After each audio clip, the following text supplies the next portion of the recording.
I don't think that I've ever been in love. She stopped for a minute and then she continued, How will I know?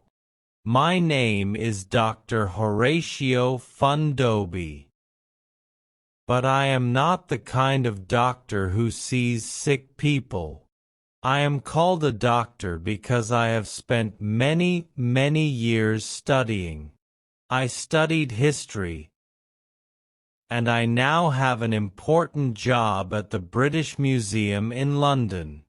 Every Sunday afternoon I walk along a path in Chelsea, on the bank of the River Thames.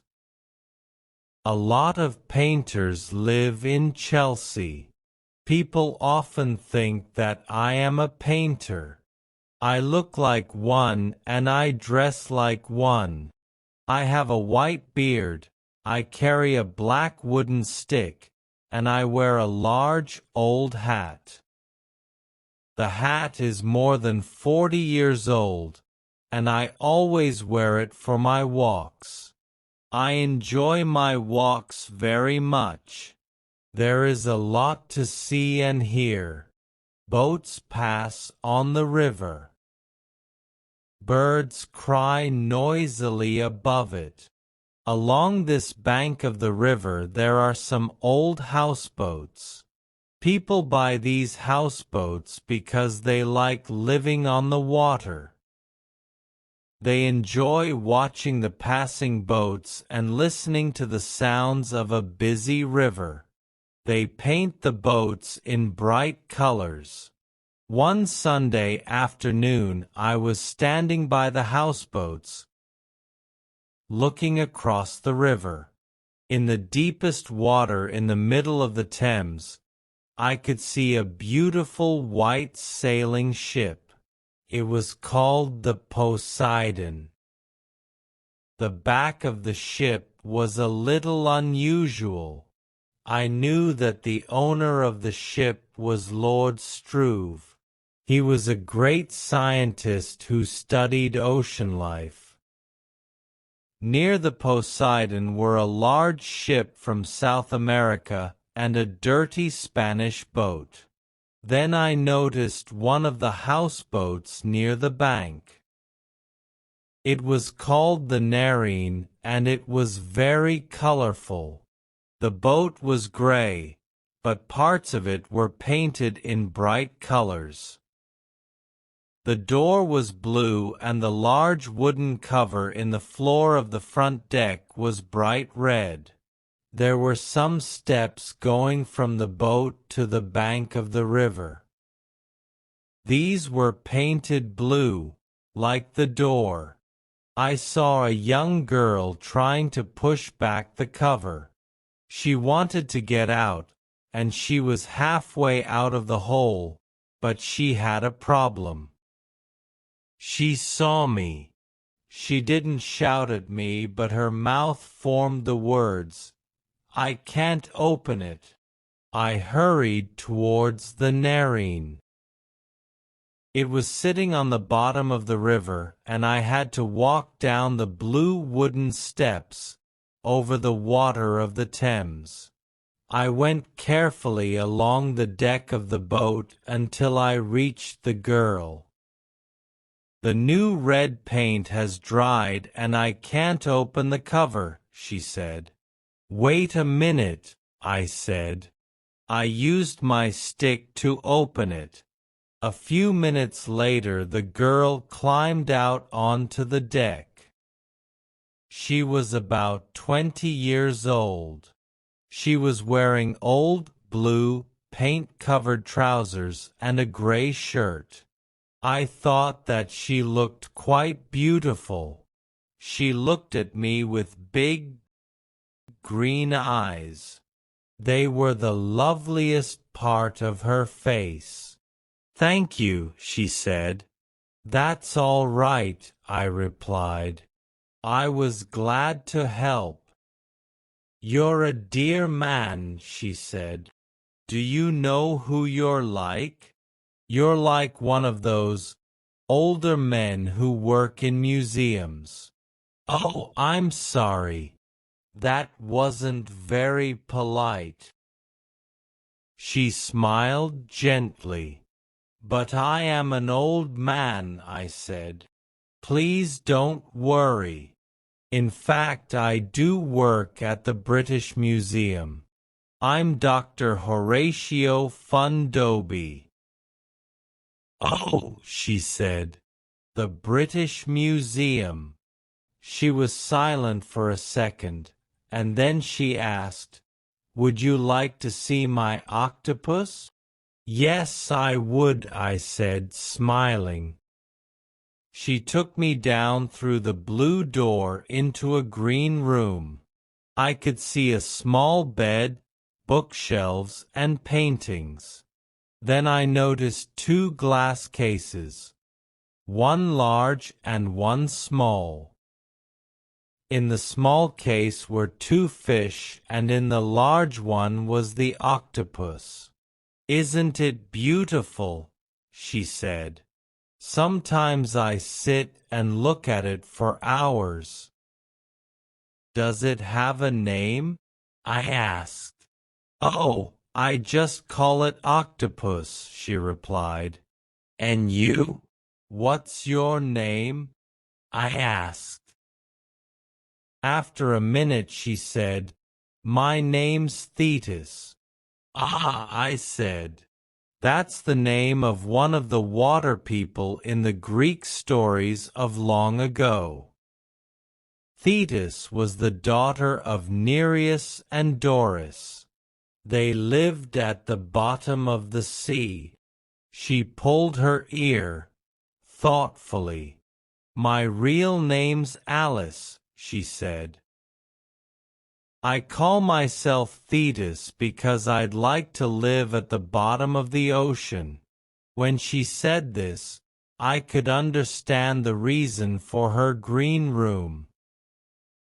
It was quite dark in the room. The only lights were the ones that lit the glass cases. The paintings on the wall were in blues and greens and showed fish and other underwater animals. I was sure that she was the painter. She was almost a water child herself, with her small nose, large eyes, and pretty short brown hair. "Would you like me to sing for you?" she asked.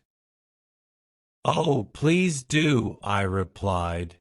"My song's called The Silver Swans," she said. "How shall I know my true love? When will my true heart speak to me?"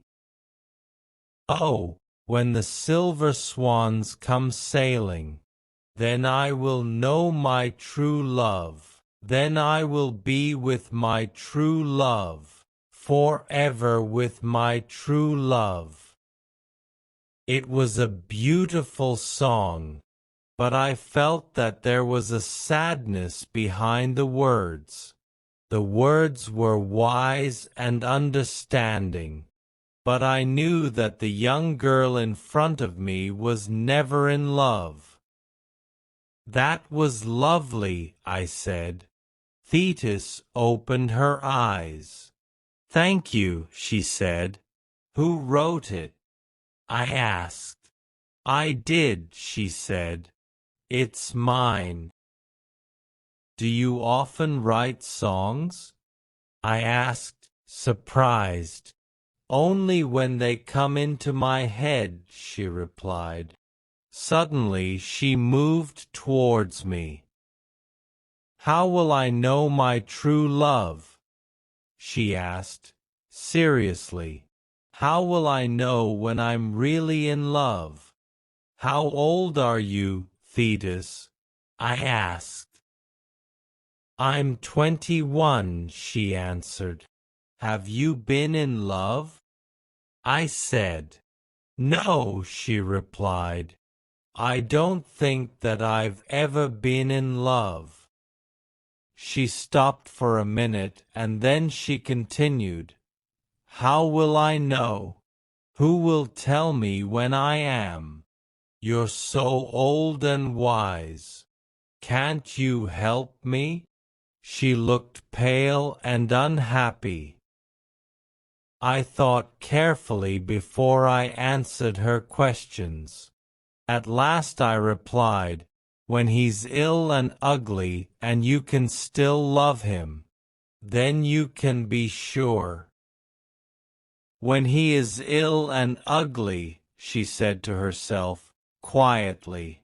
She sat there thinking. Then suddenly she remembered that I was there. Oh, I'm sorry, I'm being rude, she said. Would you like some tea, Doctor Fundoby? I'd love some. Thank you, I replied. She disappeared for 2 or 3 minutes. I looked round the room again. At last she returned, carrying the tea things. She poured out the tea. As she lifted her cup to her mouth, she said again, when he is ill and ugly. Oh, thank you, Dr. Fundoby. She smiled at me. We talked for about half an hour. She told me about her mother and father. They also lived in London, but she wanted to live alone on this houseboat. She loved it because it was on the water. She had an evening job, but she did not tell me what it was. Suddenly I began to feel quite ill. I wasn't sure why, but before I could decide, Thetis asked, "Would you like to go out on deck?" There was not much room at the back of the boat, but it was enough for the 2 of us. Then I saw with surprise that there was water all round the boat now. 4 dirty white swans went past us. Their feathers were dirty with oil from the river, and their eyes looked very unfriendly. Thetis looked at them.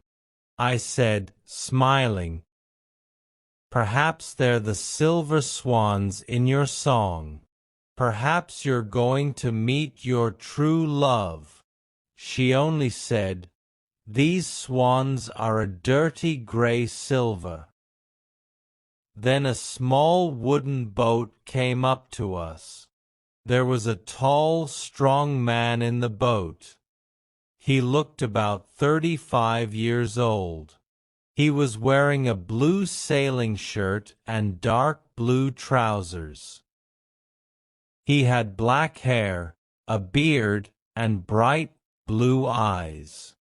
"Hello!" he shouted, and his white teeth shone against his dark beard. "Have you some cotton to mend my trousers?"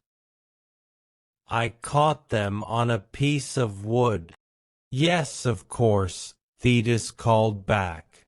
"If you climb up here, I'll mend them for you." The sailor laughed. "I'll do it. I can't tell you where they're caught," he said. "Oh, I understand," Thetis said, smiling.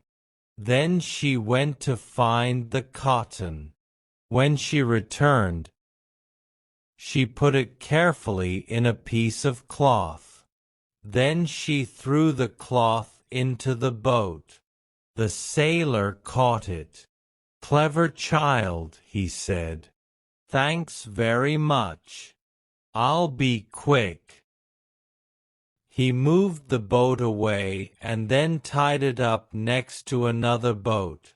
We watched as he mended his trousers with his back towards us. While we stood there, a large boat went past. The Nereid started to go up and down in the water. I suddenly felt very sick. Thetis saw my face. "Oh, you poor man," she cried.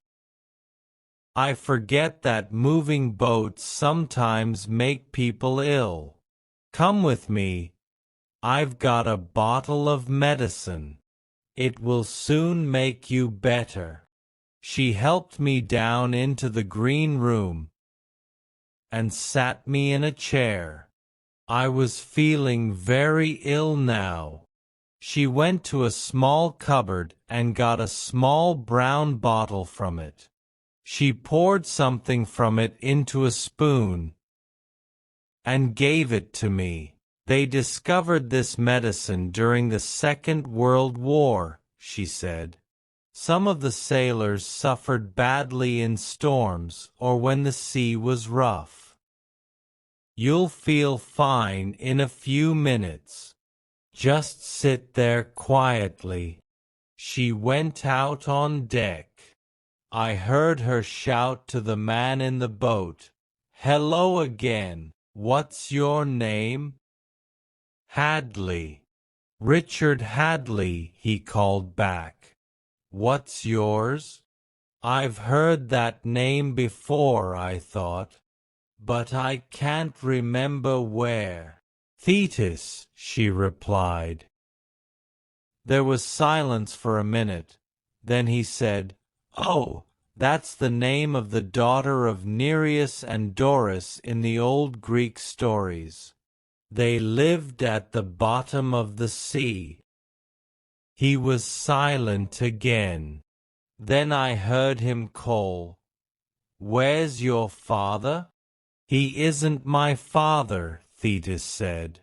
"He's an old man who's visiting me. He's feeling sick, so I've given him some medicine." I heard the laugh in the sailor's voice as he shouted, "What? Sick? On that old houseboat? It's like dry land on there." Another boat passed, and the Nereid suddenly moved up and down again. But the medicine was beginning to work. "It isn't an old boat," Thetis said, seriously. "It's my home. And it does move up and down a lot sometimes. You need a strong stomach." "Oh yes, I'm sure that you do," he said. But I knew from his voice that he didn't really believe her. "Really, it's true," she continued. "Perhaps even you'll get sick one day." The sailor laughed loudly. "Who, me? Listen, child. I've sailed every ocean and sea in the world, and in all sorts of weather, and I haven't been sick yet." I heard Thetis say, "There's always a first time. Would you like to try? Tell me when it gets really rough," he said. I heard his boat touch against the Nereid as he continued, "You're not as young as I thought. I'm sorry that I called you a child. Perhaps I'll try your boat sometime." Well, thanks again for the cotton. At last I began to feel better. When I went up on deck, Thetis was looking out across the river. She was watching the sailor as he went out towards the lovely white ship. "Oh," she said, "you're better." "Yes," I said. "Good," she said. "That medicine always works." Then she added, "He said some very unkind things, didn't he?" I started to say he. "But wasn't he beautiful?" she continued, dreamily. "He's very ill, isn't he, Doctor Fundoby? And I love him even more than when he's well." I did not see my friend for some weeks. Then, on a rainy Sunday, as I walked past the houseboats, somebody called my name. Doctor Fundoby. Doctor Fundoby. I turned round. Thetis was running up the steps from the Narine. She ran to me and said, "Doctor Fundoby, what shall I do? My octopus has eaten one of his arms." I replied, "They often do that when people keep them, even when they feed them very well." "Oh," she said, "thanks for telling me that. I feel much better now." She turned and went back to her boat. As she reached the deck, I called out to her, "Did your sailor ever come back?" "Yes," she answered, and disappeared into the boat. A few days later a friend asked me to go and see a play with him. It was called The Unwanted, and it was at Wyndham's Theatre in London.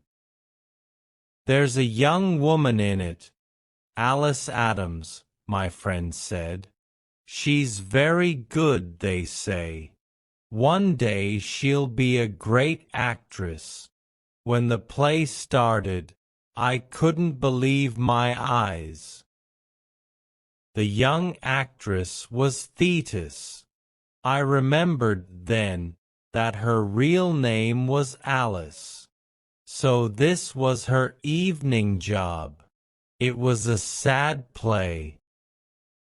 Thetis played a young girl who falls in love with an older man.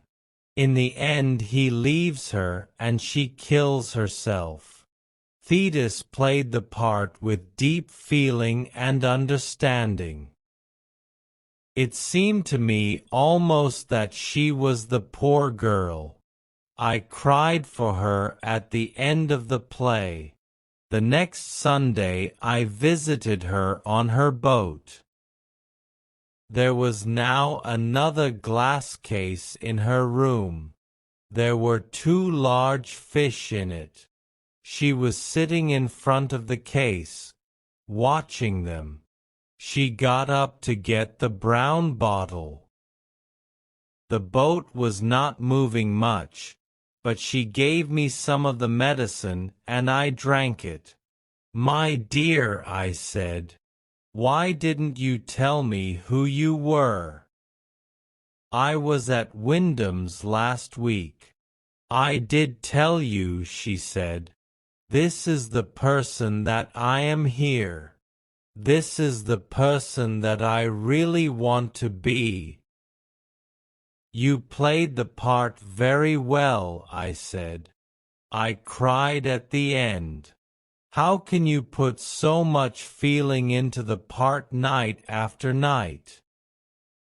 How can you show all that pain and unhappiness if you have never been in love?" She thought for a minute, then replied, "That's the other side of me. I just do it." She saw me looking at the glass case.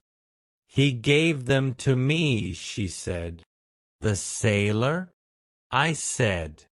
"Yes," she said. "Where did he get them?" I asked. "From the bottom of the river," she answered. "Did he? How?" I asked. "He went down and looked for them," she replied.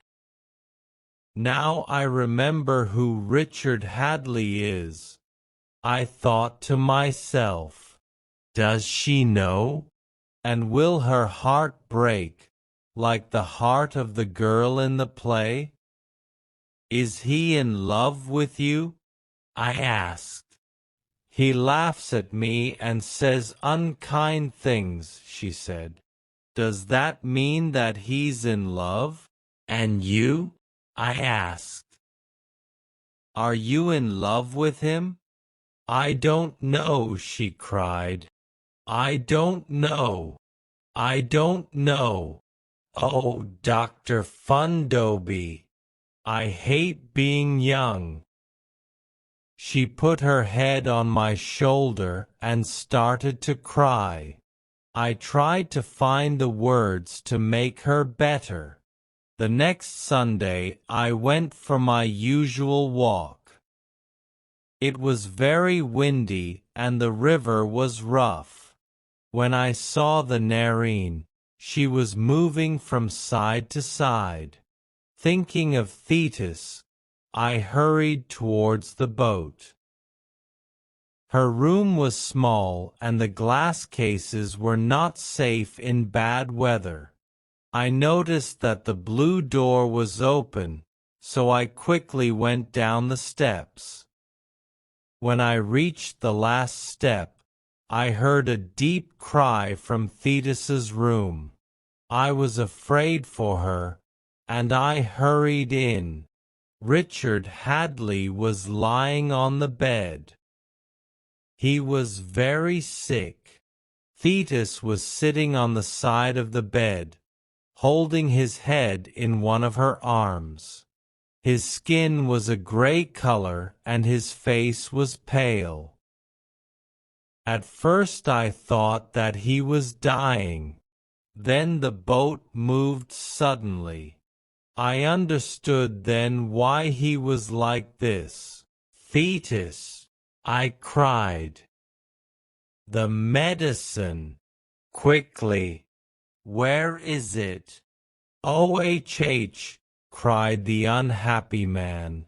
Go away, both of you, and leave me to die alone. I love him, Thetis said, happily holding his poor head in her arms. Oh, now I know that I love him. He's very ill, isn't he, Doctor Fundoby?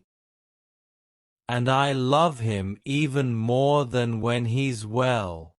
I went to the cupboard where Thetis kept the brown bottle of medicine. It was locked. I looked at Thetis. She looked sad. He refuses to say that he'll marry me, she said. Then she added, looking down at him, I don't mind being a poor sailor's wife. When you sail away, I'll come with you. We can sail round the world together. I almost laughed at her words. Thetis had no idea about a sailor's life. And she had no idea who Richard Hadley was. The unhappy, weak man cried out, all right, I'll marry you. I'll do anything, if you'll just go away. Please leave me to die. I was beginning to feel very ill myself, so I cried, Thetis, you cold-hearted girl, give me the key now. How can you leave him to suffer? How can you do this to the man that you love? She untied a piece of blue cloth from around her neck. The key was on it. She looked at the floor as she gave it to me. I knew that she was sorry now. As I opened the cupboard, I heard her say quietly, He's sailed on every ocean and sea in all sorts of weather. I took some of the medicine, then I gave some to the great ocean scientist, Richard Hadley, Lord Struve. Thetis looked at me. Will you come to our wedding, Doctor Fundoby? She asked. I was still feeling sick, and I was not happy with her. So I replied, if he marries you after this suffering, he's crazy. Lord Struve probably suddenly felt better, because he sat up. He said, I'm glad that you said that, Dr. Fundoby. Promises don't mean anything when they are made in ill health. But you wanted to come on to the Narine in this weather, she said sadly. The color was returning to his face. I came for a good reason. I love you, and I wanted to tell you that, he said. So why didn't you tell me? Thetis asked, simply. For a minute he did not know what to say.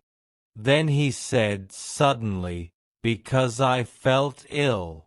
Now listen, Thetis. If you're going to marry me, you must know two things. You must know who I am. You must know what I do. They don't matter, Thetis replied. I love you. I was feeling better, so I said, and you're acting? Lord Struve looked at me in surprise. Who's acting? He asked. This is Alice Adams, I cried. She's been in the play The Unwanted at Wyndham's for the last 2 years. He looked at her. This child, he said. She is a child, isn't she? Thetis moved her head in a silent yes. But I said, she's England's best young actress and she's 21. He stood up. Yes, he cried. I remember reading something a long time ago. I've just come back from the Galapagos, he continued. I haven't heard anything about England for nearly 2 years. Thetis jumped up and ran to him. Oh, please take me there, she said, in an excited voice.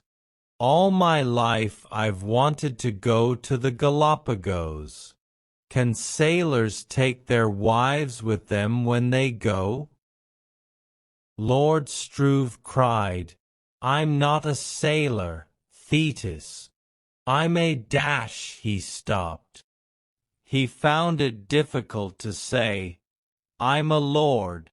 He started again. I'm a kind of ocean scientist. I do a lot of my work underwater. But you're acting dash. Before he could finish, Thetis said, it doesn't matter. I never wanted to be an actress. I only do it for the money. I can buy octopuses and live on the Narine. Do you know what a good octopus costs? Lord Struve held both her arms. Thetis, can you be serious for a minute? Do you really mean that you'll give all that away for me? Of course, she replied. More than anything in the world. I would like to walk with you on the bottom of the ocean near the Galapagos, because she stopped for a minute, thinking. Because I'm sure that I love you. Doctor Fundoby showed me that. For another minute Lord Struve held her 2 arms, while he looked up with a very happy look on his face. He seemed unable to believe what he was hearing, and so the song of the Silver Swans came true. Thetis, the water child, married her lord of the sea, Richard Hadley. I still walk along by the River Thames, but I don't enjoy the walk as much as before. Lord Struve, his wife and her octopus have gone away to a beautiful island in the Pacific Ocean.